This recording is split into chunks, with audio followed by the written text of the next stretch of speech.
thrilling world of businesses in the city. Mato, you can speed dial. Looking for help with his LPO, he needs to deliver laptops fast. Enter Stanbic Bank, the game changer in LPO financing. And I get to expand his horizons. Who you open Max? Thrilling world of businesses in the city. Mato, you can speed dial. Looking for help with his LPO, he needs to deliver laptops fast. Enter Stanbic Bank, the game changer in LPO financing. And I get to expand his horizons.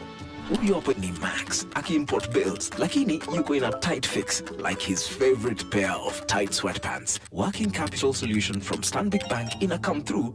Sasa and expand his fashion empire to the max. Literally. When our dada, a mobile money super agent, gets frantic calls to Johanna Float through our digital solution MJK, Dada Boss can send floats to a sea of agents to keep them all afloat. Grow your biashara and unlock your horizons with our payments and collections, vehicle and asset financing, unsecured bid bonds, LPO financing, insurance, cross-border solutions, and so much more. Stanbic Bank is regulated by the Central Bank of Kenya.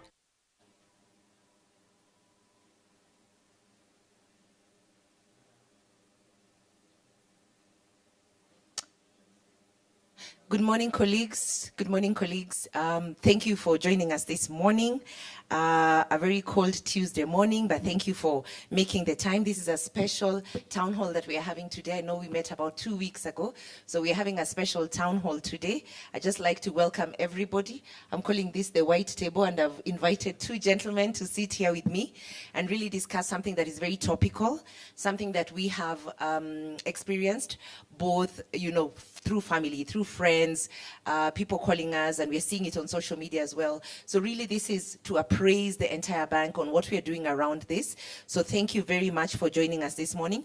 Just 2 things as we start. I'd like to remind you that we do have our chat that is open, and you can please ask the questions to the 2 panel members that I have. Now, our 2 panel members is Abraham. Abraham is not new to this table or to this bench. So Abraham, karibu sana. Thank you. And we have Alex. Alex, this is your first Tubonge or staff town hall. So karibu sana. So Alex and Abraham will walk us through omni-channel, the experience that we want to deliver to our customers, some of the challenges that we have right now, and what we are doing about it. To start us off, I'd like to invite Abraham. Abraham, please just walk us through, when I think of omni-channel, and I think of One Stanbic, which I think our CE Joshua has sat here and broken it down to us several times. So I'm thinking through, where does omni-channel fit in the PPB strategy? Where does the PPB strategy fit into the overall bank strategy? So just walk us through, connect the dots for us. Okay, good morning, colleagues, and thank you very much for joining us.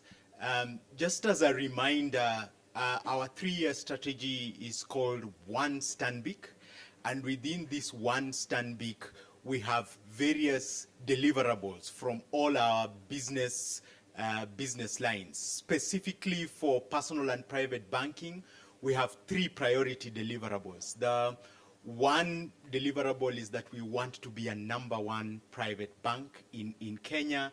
The second is that we want to build and scale our middle markets.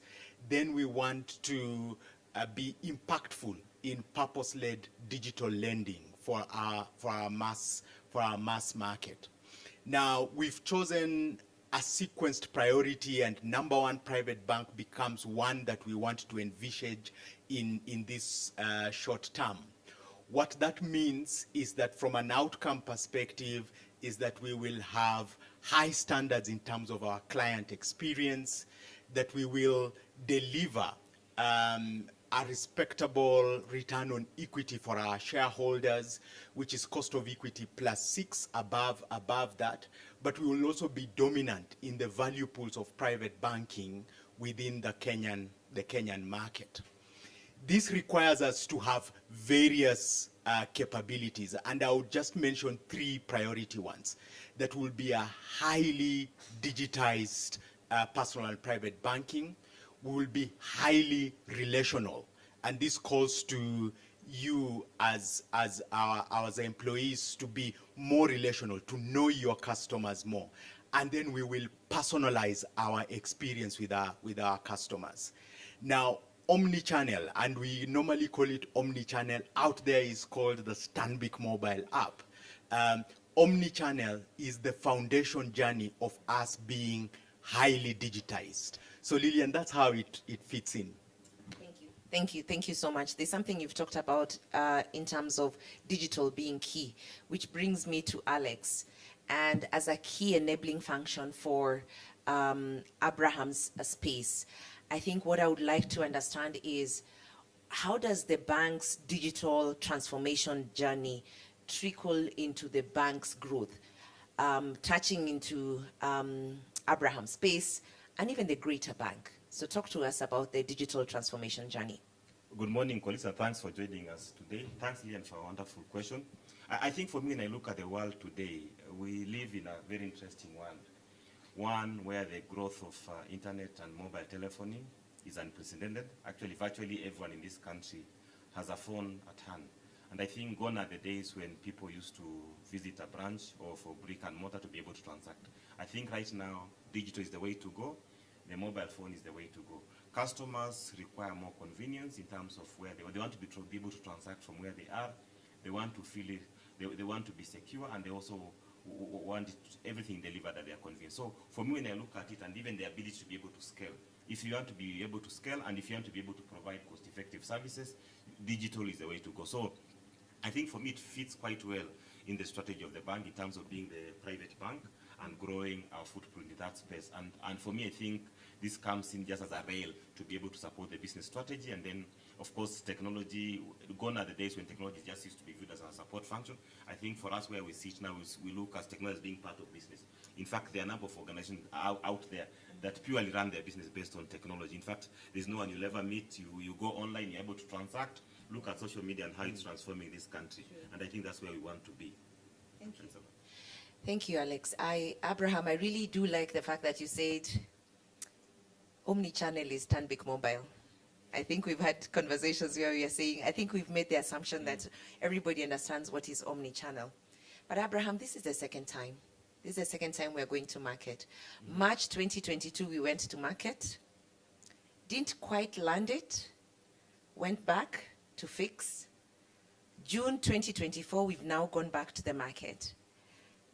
This being the second time, what challenges did we face with the initial implementation, and what measures have you taken to address the challenges on this rollout? Thanks, Lillian. So I think, first of all, to reflect, this has been a long journey. And I always reflect that I started this journey, took a detour, came back, and we were still going through this journey. And there were specific things that we had to reflect on when we first landed our Stanbic Mobile omni-channel in March 2022.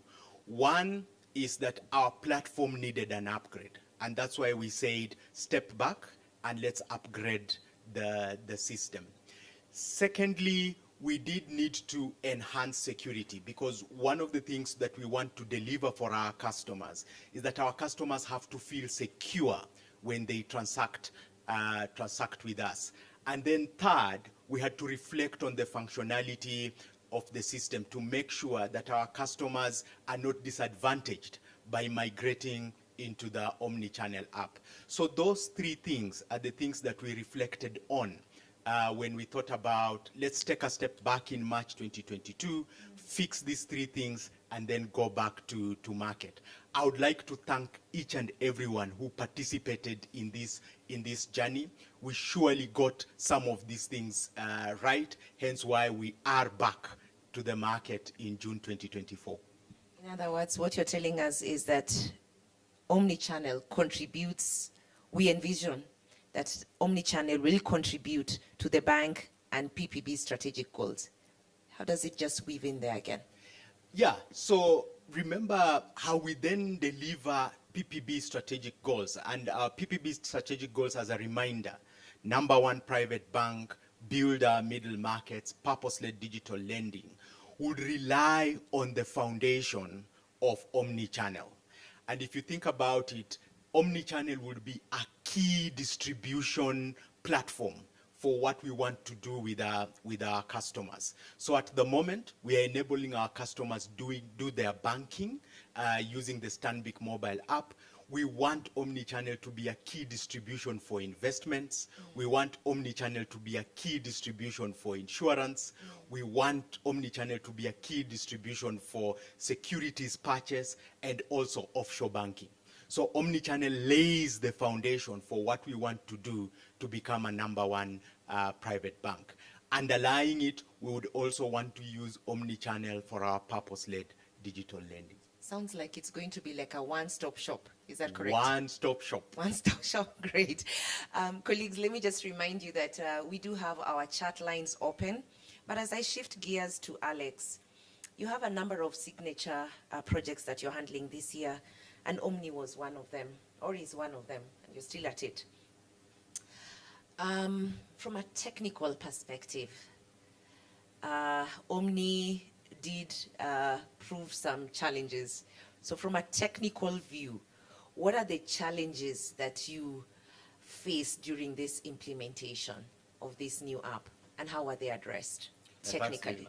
I think when I look at Omni, an interesting perspective into my career, I think we've taken 4 years to land this project. And there are a lot of lessons learned from there. I think for me, one thing is to appreciate the leadership of the organization and even the board in just believing in us, because you can imagine being given a second chance, which means a learning organization. We can make mistakes here and there, but we should be able to correct and move forward. So I think one of the key things that we needed to address is, and it speaks to the business imperatives in terms of what Abraham was trying to address in terms of why we invested in Omni. One, of course, we need to be able to scale. We are a growing bank. Year on year, I think we are growing almost 10% for our customer base. So we need to have a platform that is able to accommodate that. Secondly, security. I think security is a critical aspect for our customers now. When you look at the cyber issues that are coming up, when you look at the digital flows that are coming out, you have to ensure you deliver a platform that is secure and customers can be able to trust you. So that was very, very important for us. And then thirdly, we had to optimize the platform just to make sure that we can be able to manage the scale and the growth. So those are the key issues that we took through in terms of from a project perspective. And that's why when you look at even the development of the project, it was a scaled approach. Of course, we began the remediation last year in June. We landed in Feb, and we had to go through a number of iterations, testing with the project team, testing with the business team, testing with the entire staff before we roll it out to customers. So for me, it's been a learning curve, it's a learning journey, and we take the lessons learned here, and for sure, we should be able to embed them and implement in future projects. Alex, thank you. It brings me to the question of 21st June, 2024. Migration, how is that progressing? What we've heard is that the migration is progressing faster than what you had expected. What are the timelines? What happened? Walk us through. From a tech before, Abraham tells us from a business perspective some of the things from a tech perspective. What happened? 21st June 2024. What happened? Interesting perspective, Lillian. Truthfully, we never planned for this. We had a very clear methodological plan, step by step, and we knew we had 4 months within which to migrate our customers. And remember, we were very tactful from the beginning, saying we are not communicating, let customers find out by themselves experience. So it was a slow burn. And then ultimately we'll kick in communication as we progress. But as we speak now, I think customers then ahead of us, which tells you that in the world we live in today, you have to plan for unexpected. You have to plan for exponential, and you have to be ready for it. When you look at it now, having over 30,000 customers in the platform is not a mean feat, which ordinarily means perhaps we'll be able to migrate all the customers within a month, and initially the plan was to do it over 4 months. So I think customers have embraced this. It's a challenge for us, and I think we take it positively. And it just tells us that in future, anything we invest and we think about, we just need to know that we may plan as an organization, but customers have other plans for us, and if it's something that is good, they'll embrace and be able to run away with it. So how ready are we? How prepared are we to make sure that we can be able to address the customers' issues that come up and ensure that we're able to continue offering the services that's expected? Alex, thank you for explaining it from a tech perspective. I'd now like to switch gears and ask Abraham, June 21st, was it a Friday? It was a Friday. It was a Friday. Yes. You went home, switched it No. on. I was still in the office. You're still in the office. So June 21st, Yes. on a Friday. First, I received very heartwarming pictures of our mobile app being propagated by both Apple Store and Google Store. It was an exciting day, and just after that happened, in the morning, there were about 530 customers who'd already taken up. I had expected that in June that we would only have 200 customers for the entire of June. So 500 day one. I had to call our FRM manager and ask, can you check if things are okay? And that number grew exponentially. And colleagues, as we speak, we have about 34,000 customers who are fully registered on our Stanbic mobile app, our new Stanbic mobile app. It is now almost surpassing the level of transactions we see in our old mobile app. Now, the not so good also happened. And the not so good is the calls in our voice branch started coming in fast. And we do monitor how well we serve our customers by ensuring that a lot of our customers, when they call us, we are able to receive their calls. Normally, on a good day, we only drop 9%, sometimes even 8% of the calls. During that weekend, we dropped about 89% of the calls. And I have to say to the voice branch, by dropping 89% of the calls, the voice branch actually increased the number of calls they received. So thank you, voice branch, for being resilient. The calls were just too many. On the other side, a lot of our customers were what I would say tech savvy. So most of them wanted to do this themselves. And therefore the queues for us to execute some of those transactions digitally increased exponentially.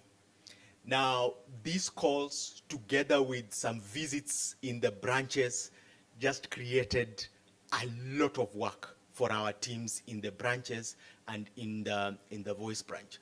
We also did have some back office tech teams who had to work every single night to try and resolve some of these pressures that we had seen as a result of our success. So, great response from your voice branch team, from the branch team, and really congratulations and well done. I think I had not said it before openly in this platform, is to say congratulations to you and your team for delivering this, both from a tech perspective, Alex, and from a business perspective. Over 80% of calls dropped. How are we doing right now? So the call drop rate has improved, but it's not within the standard we have set ourselves for customer experience. So we started at 89%. We are now, I think on Sunday we had about 65%. If you average, we are now at about 55% call drop rate. This is still not good. But having said that, we are actually responding to more calls. So the number of calls that we've been able to pick, that means our productivity, the time to serve our customers, we've improved on that so that we can take more calls. We saw a lot of collaboration from other teams. Our business and commercial banking team said, hey, here we are. Can you pass some of these calls to us, and we will be able to help. Our operations team on the back end said, look, are there things that we can solve for you? Can we dedicate some people to help so that we are able to respond much faster? So we are not there yet. We still have a lot of customers needing us to serve them, and but the trend is that the call drop rate is improving. Thank you. But I'm still on to you. Alex talked about a few things that he's learned from a tech perspective. Reflecting on the last 18 days, let's keep it to the 18 days. What would you do differently? What are the lessons? So I have some personal lessons. Okay. And I also do have some organizational lessons. So I'll start with the organization lesson. I do think that what we would have done differently is to reflect on this change and the need for us to communicate. Our customers did give us feedback to say, please communicate to me. Tell me, I'm tech savvy. I am willing to adopt. Tell me, talk to me. The next piece I reflect on an organization point of view is responsiveness, that we do need to create capacity to respond. So a lot of our customers came back to us and said, when I call, I need someone on the other side to pick and assist me. I need help. I need to be assisted. We also do need to resolve some of the remaining issues that are creating pressure for our customers to transact. These issues are being looked at on a daily basis, and where there is resolution, the resolution is implemented, and we are able to communicate back to our customers. But I also do have a personal lesson for me, and the personal lesson is that we sometimes plan for things going wrong. It is important that we also plan for success. And in this particular journey, we expected to only have about 100, 500 clients by today. We are sitting at 34,000 clients. So there's an element there around always prepare for success. Sometimes success finds you unprepared. Thank you. Let me shift gears, but let me remind colleagues on the call, please, we do have our chat lines opened. Some of you might have some of the questions, some of it I would address, but please, I want to invite you to ask my able panel any questions that you have around our digital journey, our omni-channel experience, and what next. Now, if I shift gears to Alex, let me start off by asking this question. If I go into Play Store right now, will I find the new Stanbic mobile and what we call the omni-channel? And will I also find the old app? Will I find the two? And for how long will you keep those two? Oh, thanks, Lillian. So right now, if you go to the App Store, the app that is there is the new app, the omni-channel app. But from a customer journey perspective, customers are still able to transact with both apps. Those who have not updated, yes, will continue operating on the old app, but those who've already upgraded will be in the new app and they'll not have the chance to be able to transact or revert back to the old app. The cut-off date is, as we had said it earlier, is October. By October, we need to shift all our customers to the new app. So for now, if you're in the new app, you're in the new world. If you're in the old app, you can still transact, but the day you make a decision to be able to transition, then you have to move to the new app and start operating from there. The timelines again? So October is the last date within which we need to migrate all our customers to the new app. So, Alex, allow me to ask this question. I think it was early last year, we saw a bank, going through a similar journey, one of the top banks, and actually putting out an advert to say, we've shut it down. Forced migration. Do you envision such a situation with this journey that we've started? I think we might be lucky as a bank, because when you look at the trajectory and in terms of the plan we had, is to ensure that we migrate all customers in a very systemic way until October. But when you stand at it now, actually, I will not be surprised if we migrate all customers by the end of this month. Because just 2 or 3 weeks of being live, actually, less than 3 weeks, we already have 34,000 customers. So it tells you, if we continue the same trajectory, we should have majority of our customers migrating. But then I think we'll walk the journey with our customers, we'll communicate in terms of advising them why we need to do this, we need to go through this, and if there are any customers that will still be in the system by October, there are other measures to be able to engage them, just to make sure that we support them so they can be able to transition to the new platform. I think it's important to mention that post-October, we will not be supporting the new cellular app anymore. It will be drawn for the market, and hence all customers need to be in the new app. Alex, thank you very much for clarifying that. So it's October, so colleagues, the app is not available, right? Is not available right now, but if you have the cellular app, you are customer, employee, free to use it until October, when we now completely shut it down. Yes. Okay. Let me talk about scalability, because Abraham has talked to us about, some very ambitious 3 pillars, and all of it anchored on Omni, really being a key enabler for delivery of this. So just reflecting on that and asking myself, if Abraham wanted to bring in 1.2 million customers for purpose-led lending, digital lending, can it handle it? Scalability, can it handle it? Interesting question. When we invested in Omni, actually that was the objective. The objective was to be able to handle and manage 1.2 million customers. But then again, of course, we've changed our strategy in terms of the customers we are looking for.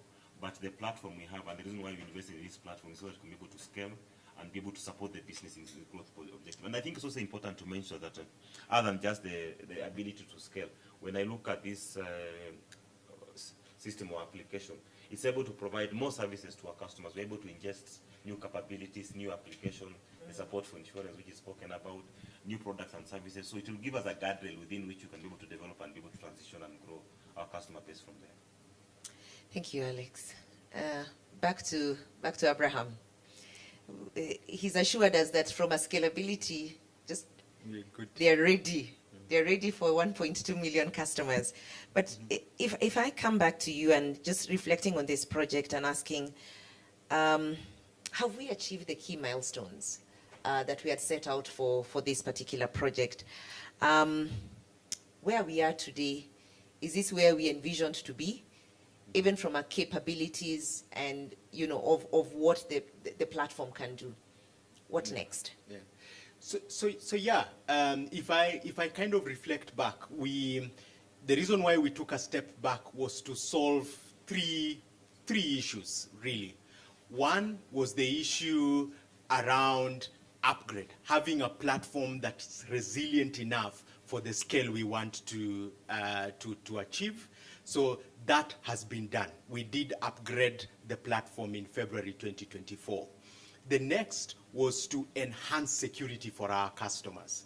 And we did put in additional security measures for our customers when our customers are onboarding, to protect their hard-earned money. And if you go through the journey, you will notice, if you're using Omni-channel, you would notice there are a couple of security steps that we have put in the process to ensure that our customers, once they get in and transact, that they are sure that their money is secure. Then third was functionality. For now, we have ensured that the functionality that the system has is similar to the functionality that the customer used to enjoy in the old app. But we've also added in some new snippets to it, some new surprises to it. So one would be, a lot of our customers used to call our voice branch and ask our voice branch, I want a statement. Then the voice branch team would go ahead and count the number of pages and then advise the customer. You no longer have to do that, voice branch, because we have added the statement functionality into the Omni app. We've given the customer the ability to see all their accounts and many more nice little snippets that we've added in addition to the basic functionality that the new Cellulant, that the old Cellulant app used to have. Now, from a registration point of view, we are way ahead of where we wanted to be at.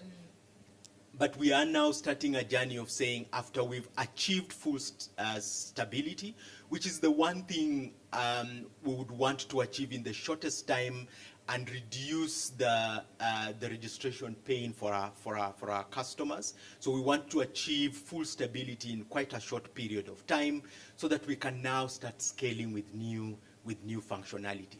That's our next. In terms of capabilities, you've talked about this being similar and you've added one or two. What are the future capabilities that we should be expecting and what timeline are we looking at? Okay, so our first priority is to ensure that we have stability.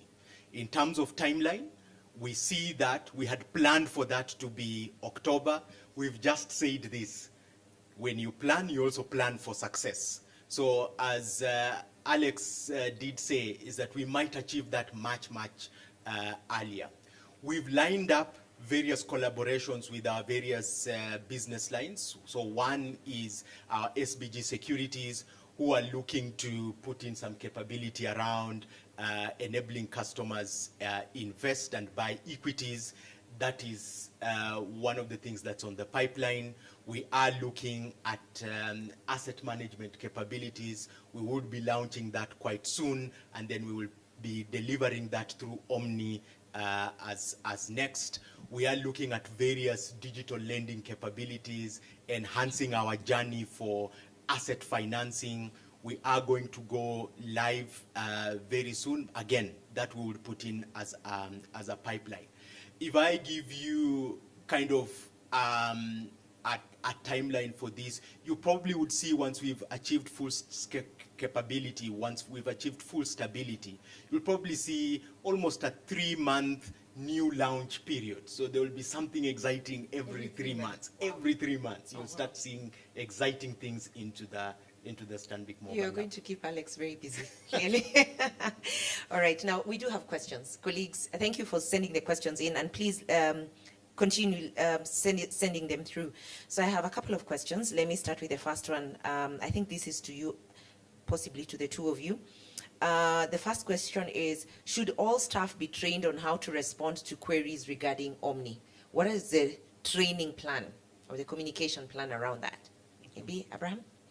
Yeah, thank you. Thank you. So one of the things that we have seen in terms of the feedback our customers have given us is that there is a lot of user capability once the customer has fully registered and they are now in the application. What we've seen as a big challenge for the moment is registration. So once you get from registration, you're almost in Canaan. Now you can see new things and the capabilities that we've given. So what we have done is that we have prepared an how-to, and we've also prepared a frequently asked questions to assist you to, first of all, understand how to utilize the app yourself, but to also help you enable our customers. We will add on some how-to type videos to kind of build in and enhance the functionality, and we will share that.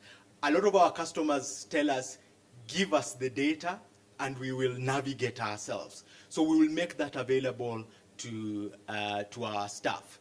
For our branches, we are adding capabilities around Omni on digital assist that would enable them respond to customer-specific queries, such as unlocking users. And because of security, we cannot give that kind of capability to all our staff.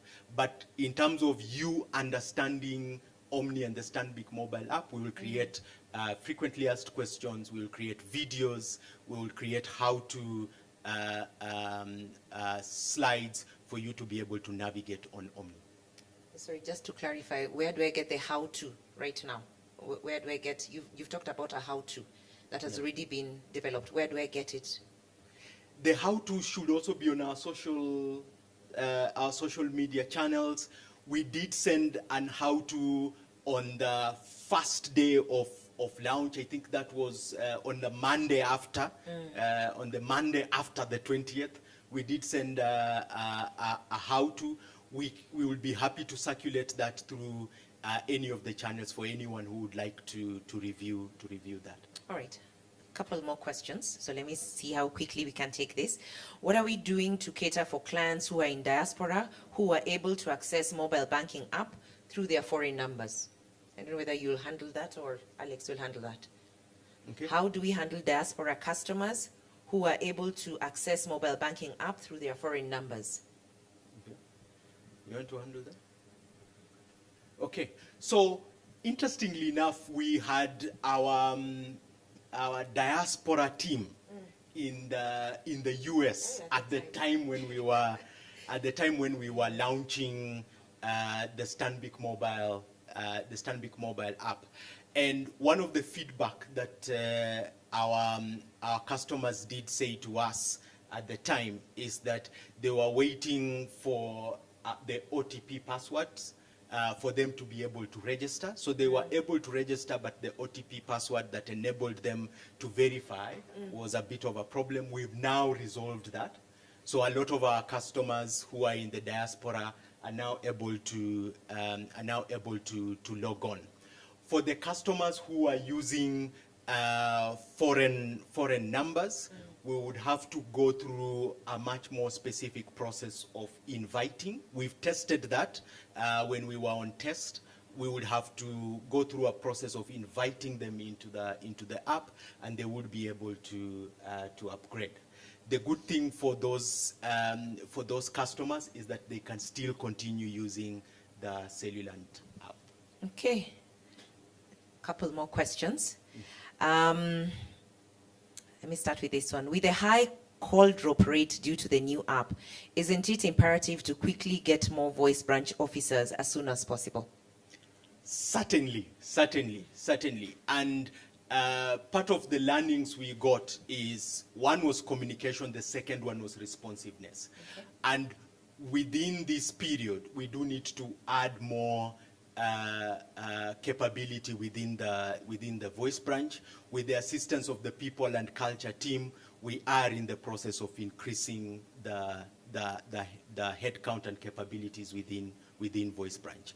We'll try and do that as soon as possible to ensure that our voice branch is able to respond more to customer queries. Okay. I think we expected this question. 12,000 users that use this platform who are SME clients. Why are the SME customers not able to use the new app? Can they be transitioned back to Cellulant? Yeah, so I'll answer that. I'll answer that question and put this question in futuristic view. When we reflected on our Stanbic mobile app, we had some deep thinking around the strategy and the journey this mobile app was to take, and we envisioned that the Stanbic mobile app will have a journey that will be more individual, so personal, customer based. Now, in that thinking, our business and commercial clients also have a solution that's coming, and there's a little bit of thinking that's going through how we serve those customers in a manner that enables us to seamlessly serve them for their own needs.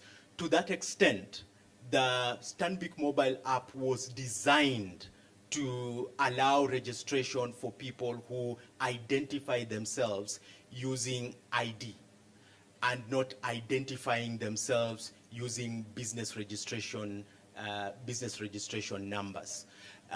The journey is envisioned that businesses would have a much complex need or a different need from personal customers, and therefore we need to create specific solutioning for business customers.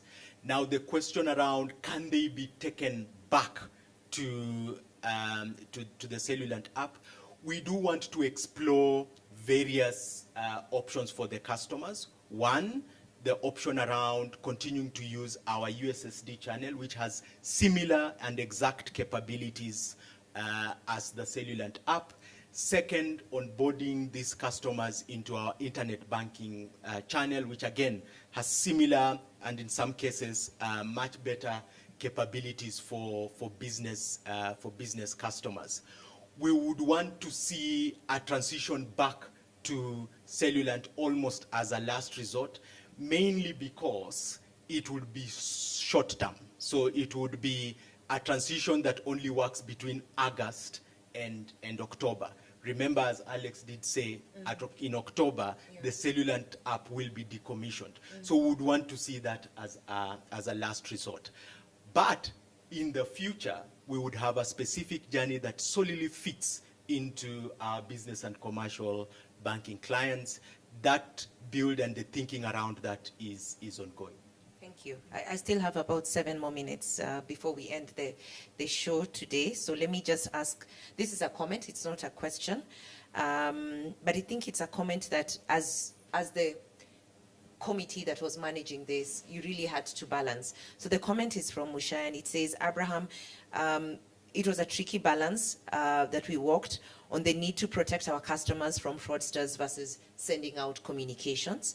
Everything that came post this decision it has been dealt with on a reactive basis as we learn from perhaps what we needed to do right in scoping, which really is the comment that you talked about, right? Yeah. Did you have anything to add to that?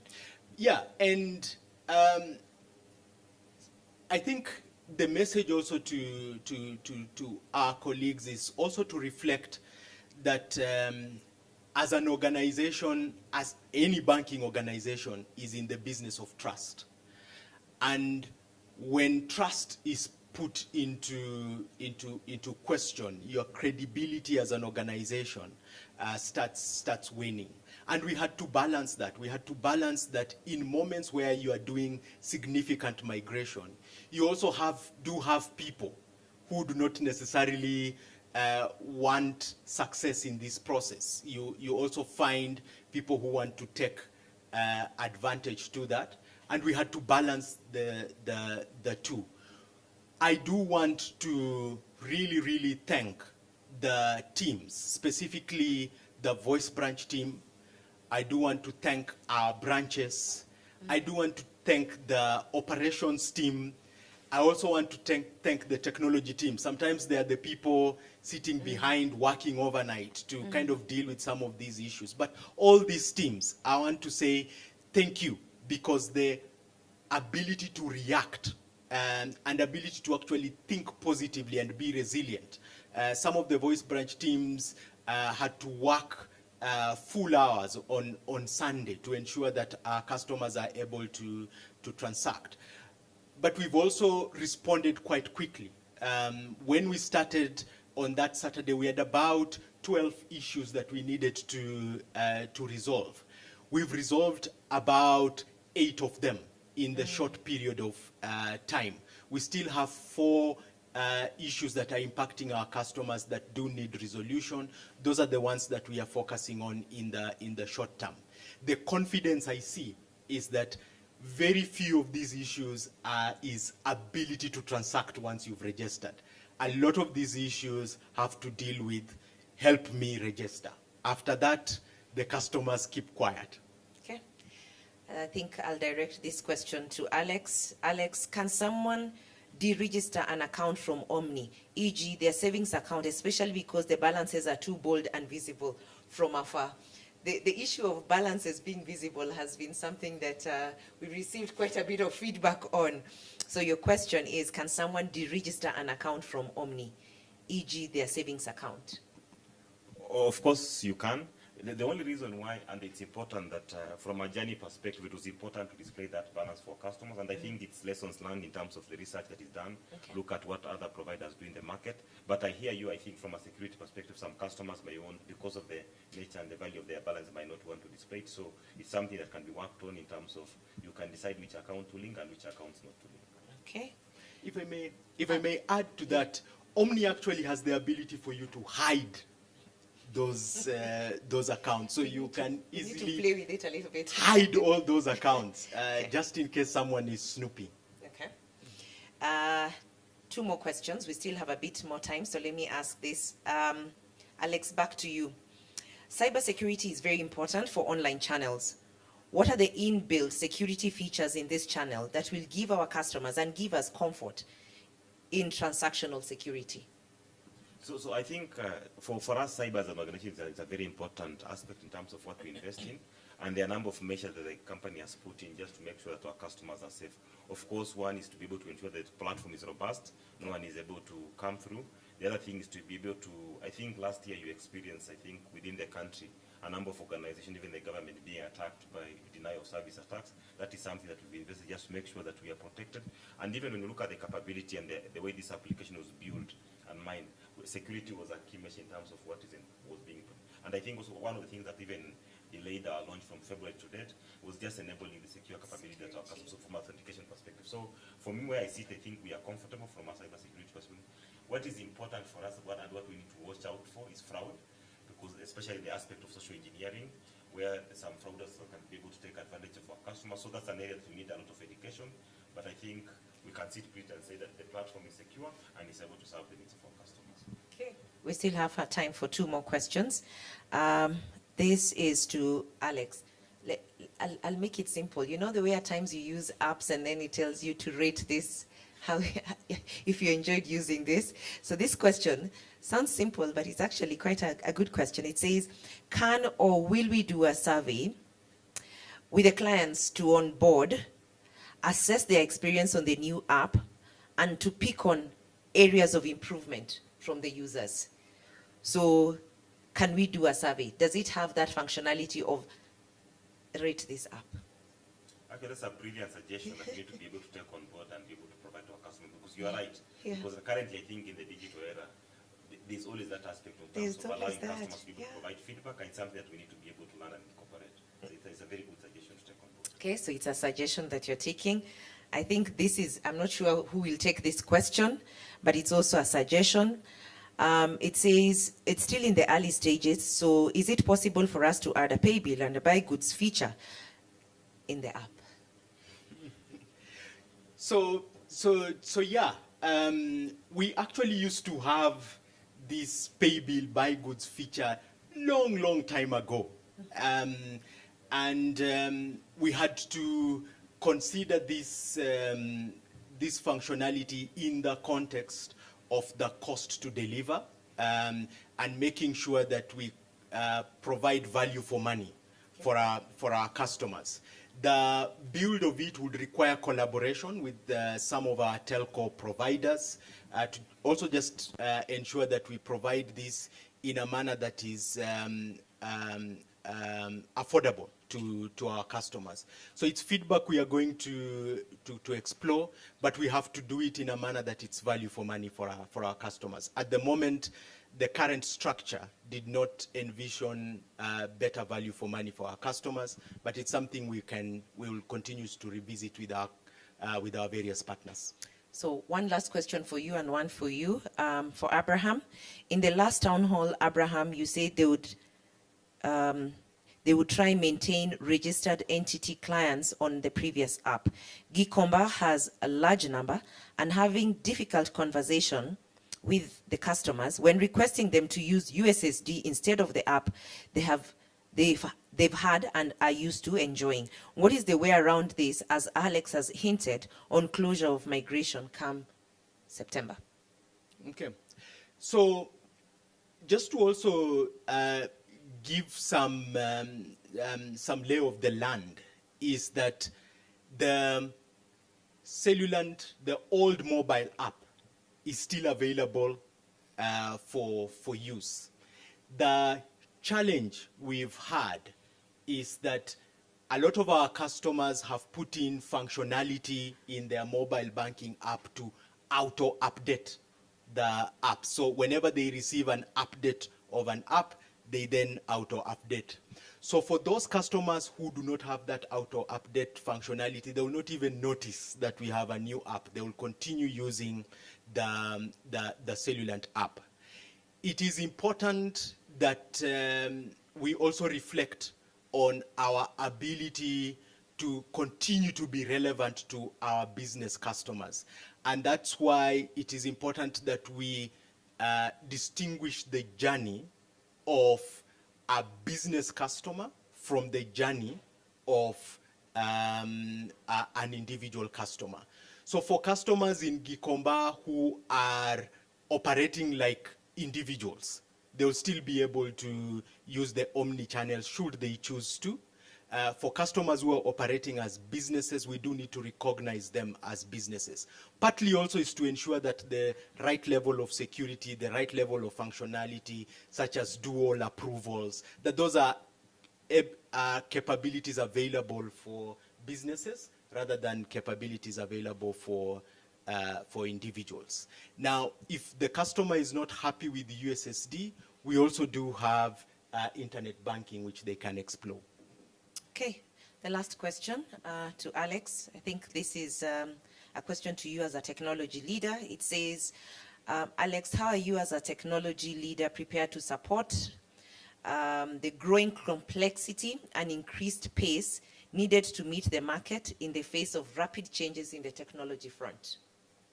An interesting question or perspective. I think, and for me, I think one of the key lessons and one of the key inspiration is actually from a program that we did the other day in terms of listening to our GTs, in terms of the use of new technologies. And I think there were two gentlemen, Fidel and Samuel, who came up with very innovative ideas in terms of using AI and data analytics just to be able to solution for our customer. I think one was on check and the other one was just for the Flexi Protect, just being able to provide leads. So from where we sit as technology, and I think it's important to mention that even Omni is built on cloud.